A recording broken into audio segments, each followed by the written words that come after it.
ولایت ختلون روز 14 مای سال 2024 نقشه دعوت بهاری به خدمت حتمی حربی در صف قوه‌های مسلح تاجیکستان را پرره و پیش از مهلت بود کرد. در این باره خدمات مطبوعات رئیس ولایت خبر داد. در اطلاع تاکید شده است که در 10 سال آخر این بار اول است که نقشه دعوت در این بزرگترین ولایت تاجیکستان پیش از مهلت اجرا می شود.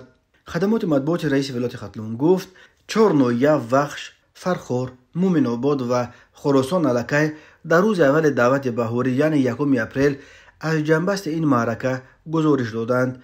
در دوام ماه اپریل و تا 14 مای معرکه دعوت به صف قوه‌های مسلح در باقی 21 شهر و نویای دیگر ولایت ختلون نیز پر جنبست کرده شد. مفصل بهاری دعوت به صف قوه‌های مسلح تاجیکستان 1 اپریل آغاز یافت و تا 31 مای دوام می‌کند.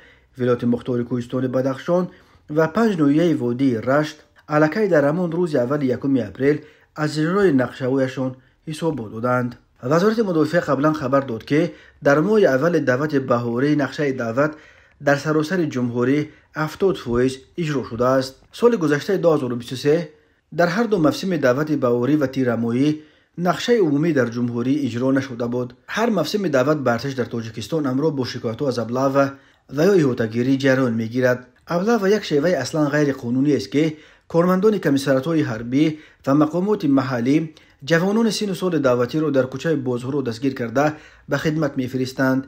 در بسیار موارد خویش و تبار جوانان ابله شده تنها بعد چند روز خبر می‌یابند که نزدیکان گم شدهشان را به ارتش بردند. در جامعه چنین شیوه‌های مجبوراً به صف ارتش بردن جوانان را محکوم می‌کنند و می‌گویند مقامات حربی باید شرایط را در ارتش خوبتر کنند تا که والدان با دل پر فرزندانشان را به خدمت روان کنند و جوانان نیز از خدمت حربی نگریزند. فعالان جامعه شهروندی از رهبران تاجیکستان چندین بار دعوت کردند که به این تجربه ابله و کبروی دولت را می‌ریزاند نقطه گذارند.